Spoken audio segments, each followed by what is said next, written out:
오늘은 하나님께 올라가는 기도라는 제목으로 함께 말씀을 나눌 텐데요. 이 기도의 중요성에 대해서 한번 생각을 해보려고 합니다. 여러분, 하나님은 모든 일을 혼자서 스스로 다 하실 수 있는 능력이 있으신 분이십니다. 그런데 왜 인간을 창조하셔서 우리 인간에게 일을 맡기시고 동역하시려고 하실까? 하나님 혼자 다 하실 수 있는데 왜 우리에게 사명 주시고 함께 일을 하시려고 하실까? 그런 생각을 한번 해보게 됩니다. 우리가 학창 시절에 담임 선생님이 어떤 분이냐에 따라서 이 반 학생들이 1년 동안 고생을 하느냐, 자유를 누리느냐, 그것이 나뉘어지게 되어 있습니다. 그런데 한 번은 나이가 지긋하시고 아주 부지런하시고 성실하신 선생님이 담임을 맡으셨어요. 그러면요, 지각도 못하는 거예요. 네, 정말 일찍 학교에 오셔서 누가 지각하는지, 누가 빨리 오는지 다 파악하고 계십니다. 그리고 또 청소할 때도 꼭 담임 선생님이 남으셔가지고 청소를 체크를 하세요. 꼼꼼하게 지켜보세요. 여기가 아직 청소가 덜 됐다. 여긴 너무 더럽다. 빨리 뭘 가져와라. 걸레를 가져와라. 그래서 검사를 맡아서 무언가 부족하고 지저분하면 다시 청소를 깨끗하게 해야 집에 갈 수가 있었습니다. 그리고 얼마나 부지런하신지 학생들 기록부, 상담 기록부 이런 것들을 꼼꼼하게 읽으시면서 뭔가 조금 얼굴색이 조금 안 좋다 그러면은 상담하자 이렇게 부르시는 거예요. 저는 괜찮은데요. 저는 아무 일 없는데요. 그러면 아니야, 너 문제가 있을 거야. 너 힘든 일 없니? 하면서 계속 이제 상담을 이렇게 하시는 것이죠. 다른 선생님들 잘 안 하시는 일들을 이렇게 성실하게 꼼꼼하게 하시는 선생님이 담임 선생님 되시면 우리 학생들이 별로 좋아하진 않았습니다. 그런데요, 다른 반 담임 선생님은 어떤가 얘기를 들어보면 막 속이 터지는 거예요. 네, 학교에 조금 지각만 하면 우리 반은 막 이제 혼났다, 큰일 났다, 매 맞는다 이렇게 하는데 저쪽 반의 담임 선생님은 왜 이렇게 늦었어? 빨리 들어가. 이건 끝이에요. 청소할 때도 청소 검사도 없고 그러니까 대충 이렇게 하다가 집에 가면 된다는 거예요. 그런 얘기를 들으면요, 속으로 막 화가 나면서 야, 너네 반 좋겠다, 부럽다. 우리도 담임 선생님이 너네 반 담임 선생님이었으면 좋겠다. 자습할 때도요, 적당히 이제 딴 일도 할 수 있고, 피곤하면 좀 잘 수도 있고. 그런데 정말 성실하시고 무서우시고 꼼꼼하신 선생님이 담임 선생님이 되면 자습할 때도요, 뭘 가지고 자습하는지를 체크하신다는 거예요. 여러분, 학창 시절 한번 생각해 보시면 어떤 유형의 선생님이 더 편하고 좋으십니까? 그냥 이렇게 자유롭게 놔두는 선생님입니까? 아니면 다 체크하시고 꼼꼼하게 그렇게 면담도 하시고 그렇게 이야기하시는 선생님이 더 좋으셨습니까?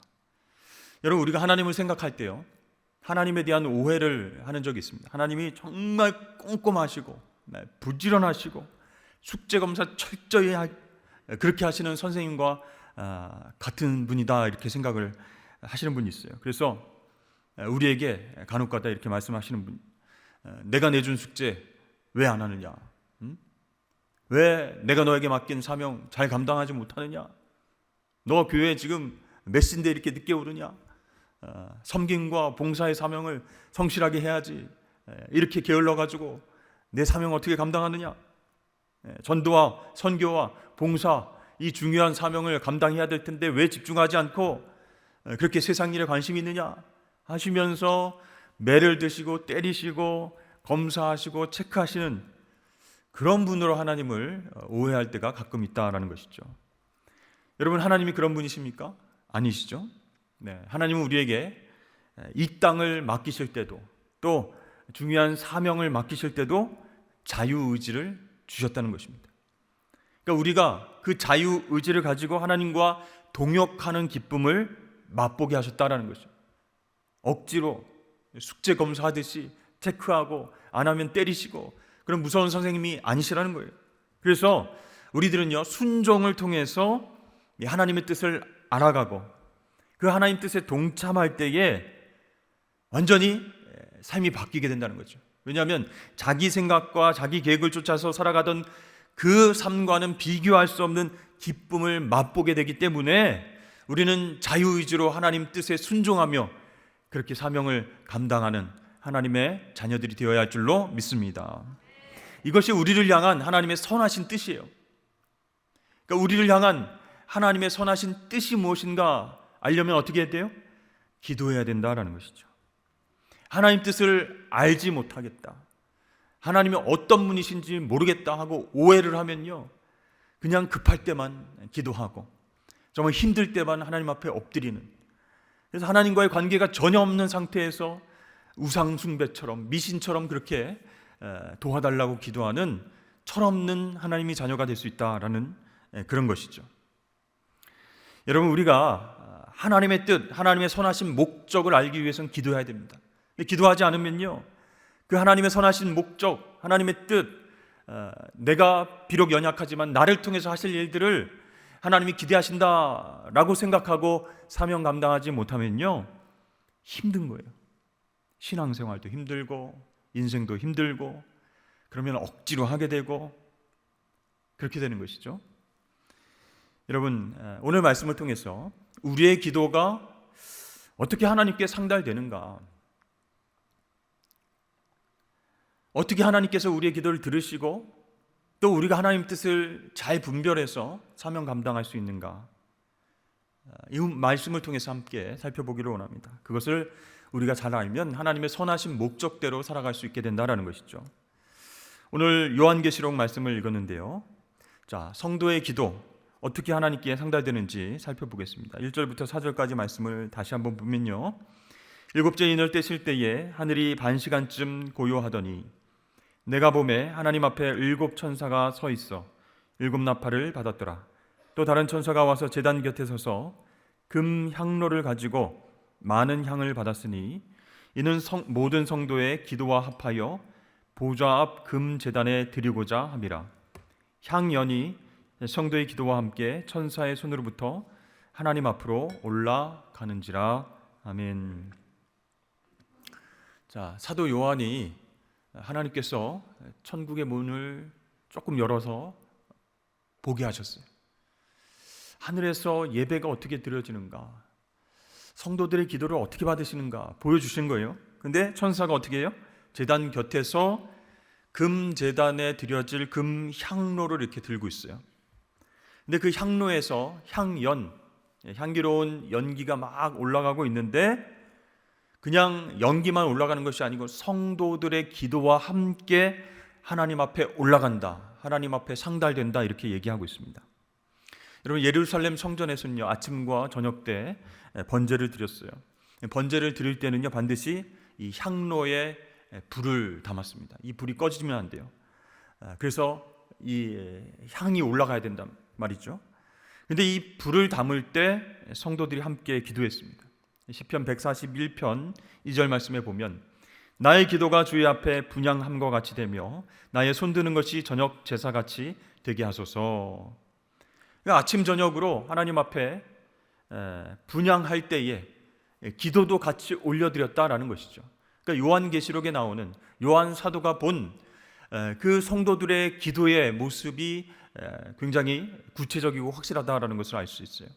자, 제사 때마다 분향하고 향이 올라갈 때마다 성도들이 기도했다. 하나님께 올라가는 향이 바로 우리들이, 성도들이 아침과 저녁으로 드리는 기도와 같다라는 것이에요. 그래서 이 사도 요한은요, 우리가 입술로 드리는 기도, 부르짖는 기도, 또 엎드려서 하는 기도, 무릎 꿇는 기도, 손 들고 드리는 기도, 이 모든 기도가 금 향로에 담기는 모습을 보았다라는 것이요. 근데 일곱째 인을 떼실 때 어떻게 됐어요? 하늘이 반시간쯤 고요해졌다라는 것이에요. 그 반시간쯤, 그 시간 간격에 금 향로에 많은 향이 담기게 된다라는 것이요. 모든 성도의 기도가 그 시간대에 담기게 된다라는 것이요.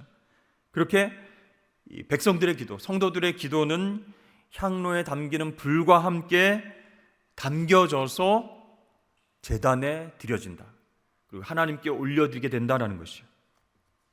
그러니까 이 요한은요, 기도가, 성도들의 기도가 땅에서 막 기도할 것 아닙니까? 하나님 아버지 하면서 여러 가지 문제를 가지고 기도 제목을 가지고 엎드려서 기도하고 눈물을 흘려 기도하고 손 들고 기도하는 그 모든 기도가 금향로에 담겨서 하나님께 올라가는 모습을 직접 봤다, 이렇게 얘기를 하는 것이죠.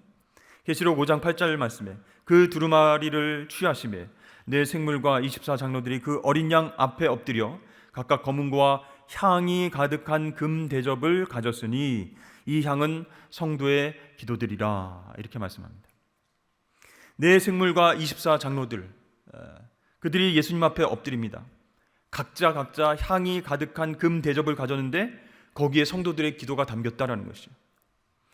땅에서 드리는 기도가 금 대접에 담겨 있다. 그러니까 여러분, 이것은 무엇을 얘기합니까?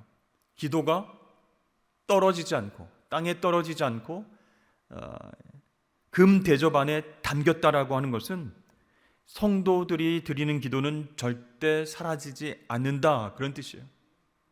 그 안에 보관되어서 하나님 앞에 올려진다, 그렇게 얘기하고 있습니다. 때로는 우리가 기도한 내용들 잊을 수 있어요.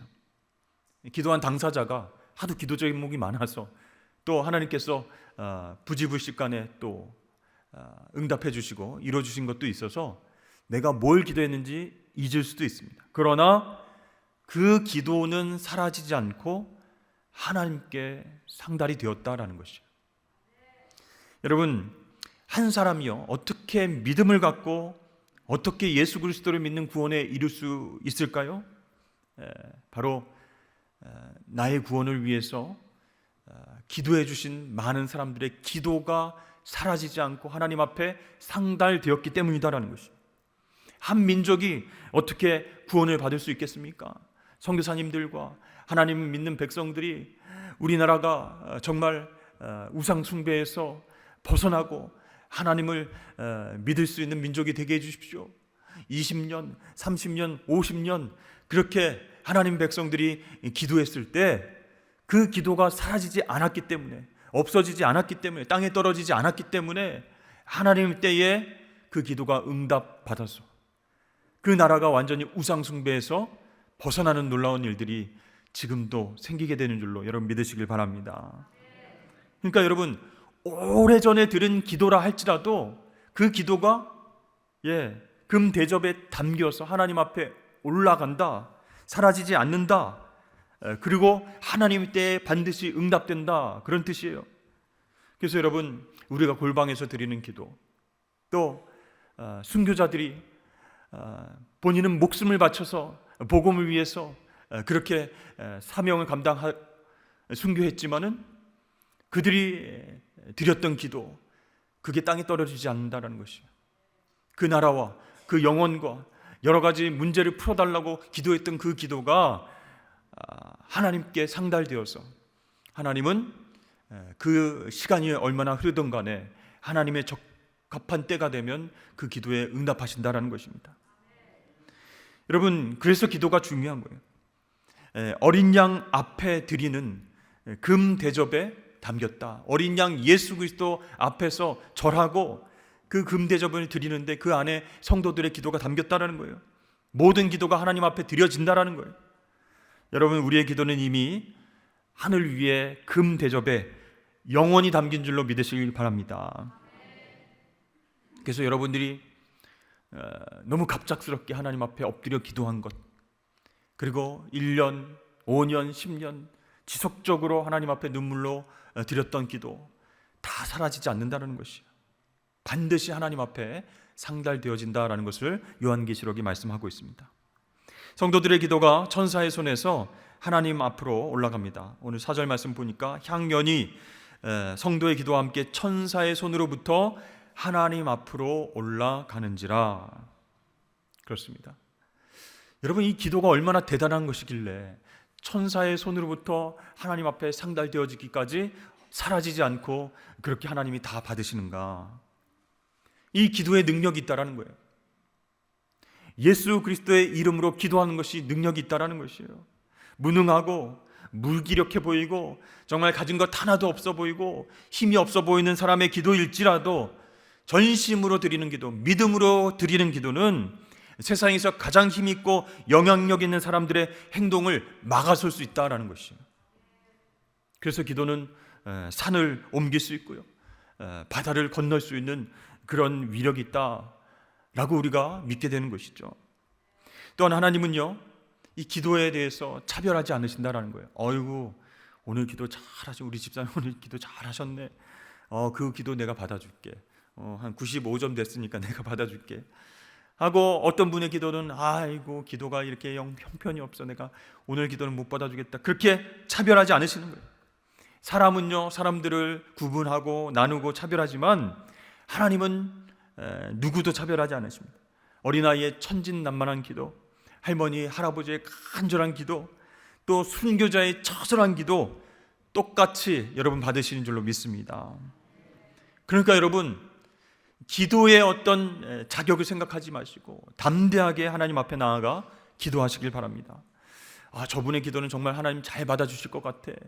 정말 준비도 잘 안 하셨는데 바로바로 올라가서 대표 기도도 하시고 그냥 통성 기도도 열심히 잘 인도하시고, 내 기도는 안 받아주실 것 같은데 저분의 기도는 하나님 잘 받아주실 것 같아, 이렇게 생각하지 마시고 차별하지 않으시는 하나님 앞에 직접 나아가서 그렇게 기도를 하시길 바랍니다. 누가복음 22장 32절 말씀에 그러나 내가 너를 위하여 내 믿음이 떨어지지 않기를 기도하였노니 너는 돌이킨 후에 내 형제를 굳게 하라. 자, 예수님께서 제자들에게 하신 말씀이에요. 우리 믿음이 떨어지지 않도록 기도하신다 그랬습니다.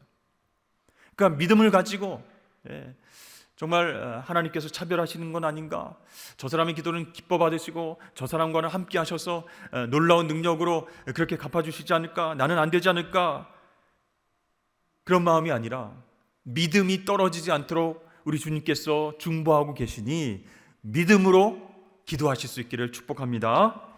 그럴 때에 우리가 담대하게 하나님 앞에 나가서 우리 마음속에 있는 것들, 그것들을 가지고 하나님 앞에 진솔된 기도를 할 수 있다는 것이죠.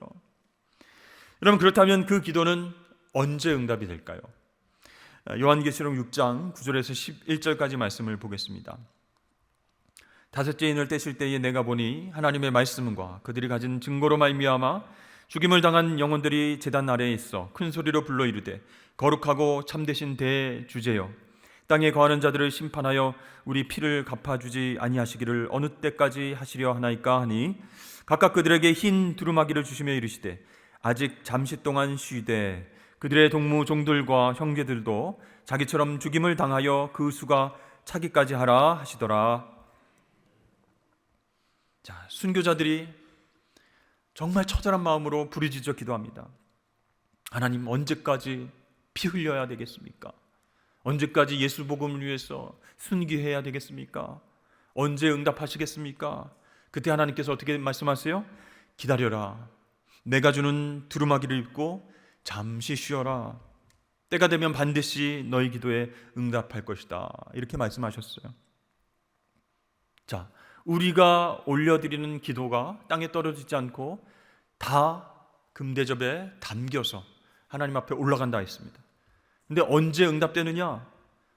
그건 우리가 알 수 없다라는 거예요. 하나님의 때를 가늠할 수 없는 거예요. 하나님이 시간을 재고 계시는 거예요. 근데 그 하나님의 시간과 우리의 시간이 틀리기 때문에 우리는 너무 길다고 생각하는데 하나님은 짧을 수 있어요.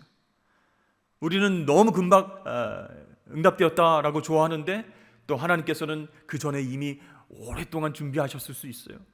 그러니까 응답의 타이밍, 응답의 시간은 하나님 소관이다라는 것이에요. 예수님께서도요, 그 타이밍, 그 시간은 하나님 아버지만 아신다 이렇게 말씀을 하셨어요. 그래서 우리가 기도할 때 하나님, 우리 남편, 우리 아내, 우리 자녀들 언제 돌아오게 하시렵니까? 언제 구원하여 주십니까? 제가 혼자 신앙생활하는 건 너무나 힘듭니다. 그들의 마음 가운데 언제 복음이 씨앗이 떨어져서 열매를 맺겠습니까? 하나님, 이 무슬림 땅에서 순교하는 자들의 피를 언제까지 허락하시렵니까? 하나님, 독재자에 의해서 고통받는 영혼들 언제 자유케 하십니까? 이렇게 우리가 답답해하면서 기도하는데 하나님은 언제 응답하신다고 말씀하세요? 기다리라, 그렇게 하세요. 때가 찰 때까지 기다리라. 순교자들의 수가 찰 때까지, 우리의 기도가 찰 때까지 기다리라 이렇게 말씀하시는 거예요. 중요한 것은 우리의 기도가 땅에 떨어지지 않고 하나님 앞에 상달되는데 그 응답의 타이밍은 하나님만 아시기 때문에 기다려야 된다는 것이죠. 그래서 여러분, 하나님의 때가 되면요, 기도의 대접이 쏟아지고 하나님의 응답이 이루어지게 될 것입니다. 그렇기 때문에 우리는 어떻게 돼요? 기도하다가 낙심하지 말아야 된다는 거예요.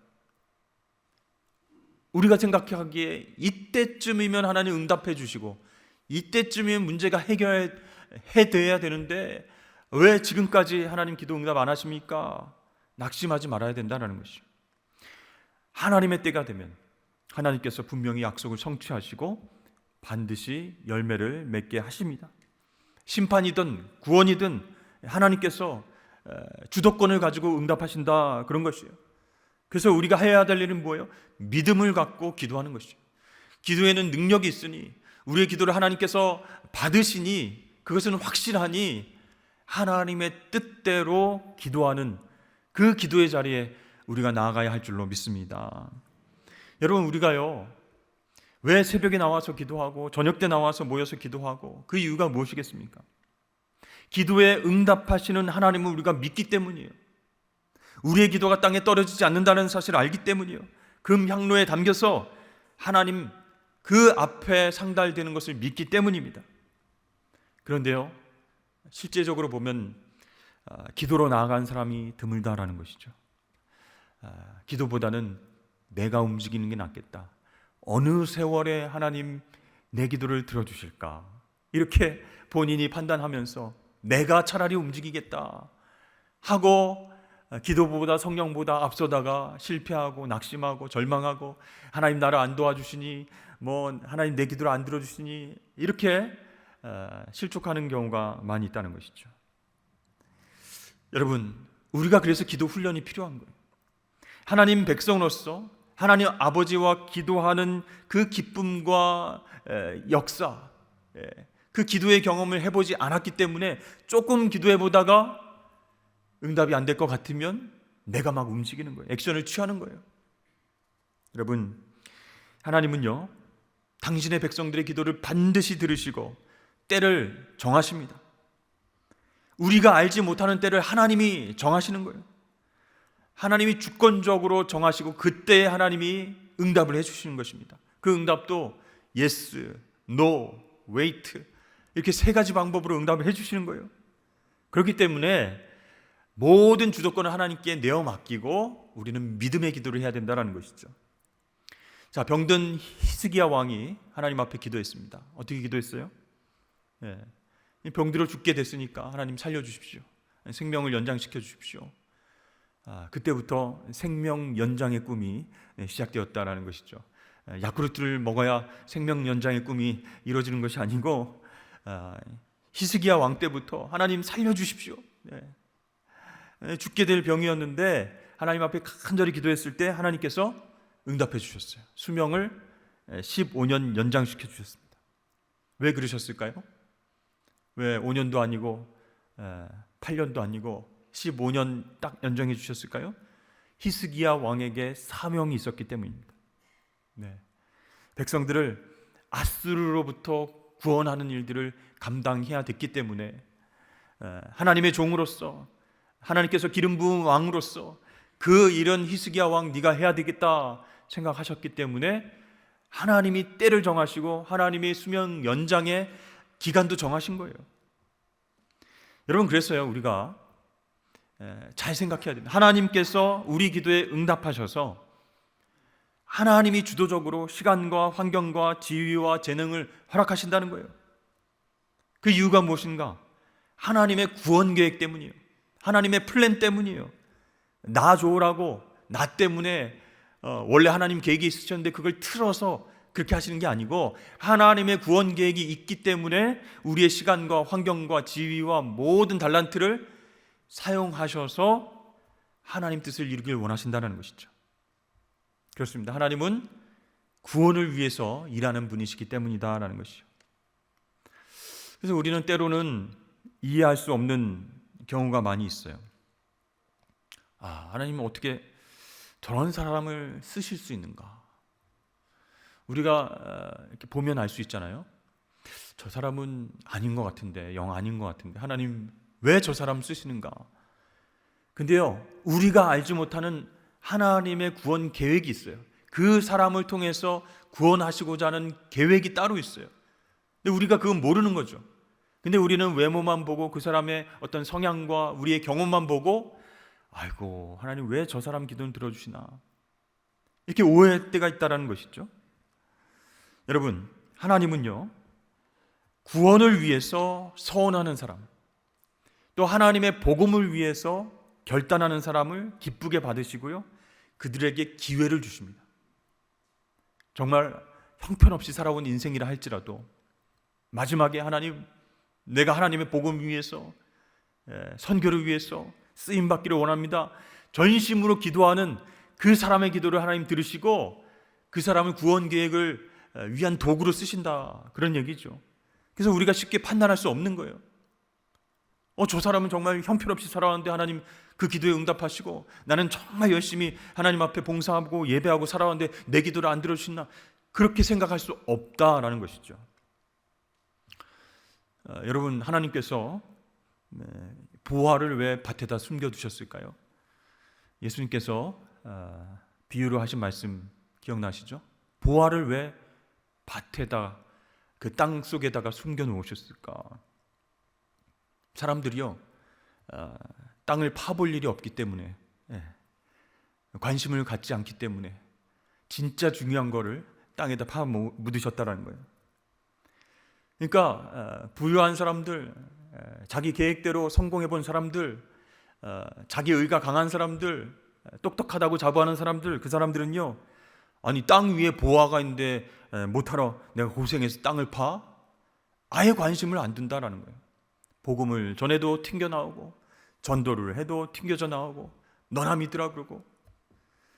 그런데 여러분, 고통과 시련과 아픔을 경험하고 이 땅 위에 보이는 것이 전부가 아니다라는 것을 깨달은 사람이 땅을 파기 시작합니다.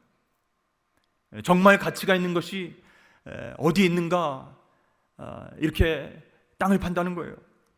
기도하면서 하나님의 뜻을 구할 때 보화를 발견하게 된다라는 것이죠. 그러면 어떻게 됩니까? 보화가 묻힌 땅을, 그 밭을 통째로 사게 된다는 거예요. 빚을 내서라도 그 밭을 내 것으로 만들어버린다는 거예요. 사람들은 뭐 하느냐, 왜 그것 때문에 땅을 사느냐, 밭을 왜 빚을 져서 가면서 그걸 사느냐, 보화를 모르기 때문이죠. 그러나 하나님은 이 보화 때문에 땅 전체를 산 사람에게 사명을 주시는 거예요. 그 사람에게 정말 귀중한 보화를 맡긴다라는 거예요. 가치를 알아보는 사람한테 보화를 맡기고 그 사명을 감당하게 그렇게 허락하여 주신 분이 우리 하나님이신 줄로 믿습니다. 그래서 하나님은요 겸손하고 성실한 사람을 쓰시는 거예요. 다시 말하면 하나님 앞에 엎드려서 기도하는 사람을 쓰신다라는 거예요. 그 사람에게 보화를 알려주시는 거예요. 어디에 묻혀 있는지, 그래서 그 보화를 어떻게 사람들에게 소개하고 어떻게 성실하게 감당할지를 하나님이 지혜를 주셔서 그 사명 감당케 하시는 겁니다. 그러나 똑똑한 사람, 부유한 사람, 잘난 척하는 사람은요 하나님께 구하지 않기 때문에 땅 속에 있는 보화를 찾으려고 하지 않습니다. 자기의 전부를 팔아서 보화를 사지 않으려고 그래요. 손해보는 일이라고 생각합니다. 미친 일이라고 생각하는 거예요. 여러분, 하나님께서 저와 여러분은 왜 하나님의 자녀로 부르셨겠습니까? 그 부르심의 목적을 잃어버린다면 우리는 계속해서 자기 것만 구하며 산다라는 거예요. 땅 위의 것만 구하면서 살게 된다라는 거예요. 기도를 해도 잘못된 기도를 하게 된다라는 것이에요. 그러나 내가 왜 부르심을 받았는가? 하나님의 구원 계획을 위해서 내가 부르심을 받았구나 깨달으면 보화를 위해서, 하나님 나라를 위해서 기도하면서 겸손하게 섬기게 될 줄로 믿습니다. 그러므로 여러분, 보화가 묻힌 땅을 발견하십시오. 그리고 발견하셨다면 모든 것을 내어주고 그 땅을 사십시오. 그러면 하나님께서 그 사람에게 하나님의 구원 계획과 하나님 뜻을 위해서 보화를 맡겨주실 줄로 믿습니다. 오늘은 차량 안내부 헌신 예배를 드립니다. 주일 예배 오시는 성도님들 차량을 잘 안내하고 예배 마치고 가시는 분들 잘 안내해서 혼잡도 줄이고 사고도 방지하는 매번 애쓰시는 분들입니다. 누구나 다 할 것 같죠. 여러분 한 주만 한번 경험해 보시겠습니까? 네, 작은 일인 것 같지만요 굉장히 힘듭니다. 그러나 하나님께서 보시기에 이게 작은 일이 아니라는 거예요. 네, 한 명 한 명 우리 성도들이 안전하게 파킹을 하고 예배당으로 들어와서 그렇게 안전하게 예배를 드리고 은혜 받고 돌아갈 수 있도록 내가 이 작은 일에 충성하겠다 이런 마음으로 섬기다 보면요 보화가 어디에 묻혀 있어요? 교회 주차장에 묻혀 있는 것을 여러분 깨닫게 될 줄로 믿습니다. 네, 한번 다음 주부터 여러분 관심 있으시면 주차장으로 한번 와보세요. 봉사하러 한번 와보십시오. 네, 정말 큰 보화가 숨겨져 있다니까요. 여러분 우리 차량 안내부 얼마나 수고하십니까? 성도들의 안전과 평강을 위해서 기도하는 마음으로 때로는 막 화가 날 때도 있죠. 정말 말 안 듣네 막 이렇게 하면서 화가 날 때도 있지만 주님 대하는 마음으로 섬기고 계십니다. 그러면요 그 마음의 기도를 누가 들으세요? 하나님이 들으신다. 왜냐하면 그 기도를 하나님 땅에 떨어뜨리지 않고 받으시기 때문이다라고 얘기하시는 것이죠.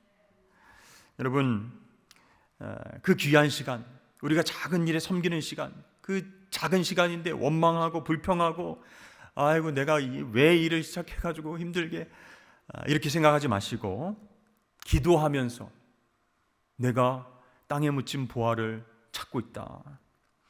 하나님 나라 확장을 위해서, 하나님 나라 구원 계획을 위해서 내가 쓰임 받을 수만 있다면 하나님 저를 써주십시오. 겸손하게 기도하는 마음으로 섬길 때 하나님께서 우리 차량 안내부와 또 다른 곳에서 섬기는 모든 우리 성도들의 가정과 일터에 놀라운 은혜와 축복을 주실 줄로 믿습니다. 사랑하는 성도 여러분, 오늘 말씀을 통해서 기도에 대한 생각이 달라져야 됩니다. 하나님은 우리 기도에 어떻게 해요? 반드시 응답하시는 분이심을 믿고 기도하실 수 있기를 바랍니다. 그때가 언제인지는 우리가 모르지만요 향 대접이 찰 때까지, 하나님의 구원 계획이 찰 때까지, 우리의 기도가 가득 찰 때까지 인내하고 기다려야 된다는 거예요. 그것이 하나님의 구원 계획에 동참하는 방법입니다. 한 가지 중요한 점이 있는데요, 그것은 하나님 우리 기도에 반드시 응답하시기 때문에 내 것만, 이기적인 욕심으로 내 기도만 다 들어주신다 이렇게 생각하면 그것은 착각이다라는 거예요. 하나님은요 하늘의 것으로 땅의 문제를 해결해야 된다 이렇게 말씀하세요. 땅의 것으로 땅의 것을 해결해 달라고요. 때를 써서는 안 된다라는 것이에요. 그러므로 여러분 기도하실 때 하나님의 뜻을 분별하면서 하나님 뜻이 무엇인가 살피면서 기도하실 수 있기를 축복합니다. 예수님이 제자들에게 말씀하셨는데 굉장히 믿기 어려운 얘기를 하셨어요. 너희가 나보다 더 큰 일을 하리라. 제자들이 깜짝 놀랐어요. 하나님의 아들이신 메시아가 한 일보다 더 큰 일을 하겠다 그렇게 말씀하신 것이잖아요. 그럼 이것이 어떻게 가능합니까? 기도가 가능하게 만든다라는 거예요. 기도가 하나님의 마음을 움직이고 하나님의 보좌를 흔들고 땅에 떨어지지 아니하고 하나님의 뜻에 하나님의 구원 계획에 맞는 그 기도가 올라갔을 때 예수님보다 더 큰 일을 할 수 있다. 그렇게 우리 주님이 말씀하고 계십니다. 산을 옮기고 바다를 건너게 하고요, 사탄의 결박을 풀게 하는 그런 영적인 능력의 기도를 우리도 할 수 있음을 여러분 믿으실 수 있기를 바랍니다. 그래서 우리 기도는 어떤 기도인가? 금향로에 담겨서 사라지지 않는 기도다. 하나님 뜻에 따라 기도하는 기도는 파워풀하다, 능력이 있다. 구원 계획에 동참하는 그런 자부심을 가지고 내가 오늘도 기도한다 이렇게 생각하시고 믿음의 기도를 올려드리셔서 하나님의 때에 정말로 아름답고 정말로 거룩한 열매를 그렇게 맛보실 수 있는 저와 여러분 되시길 주의 이름으로 간절히 축복합니다.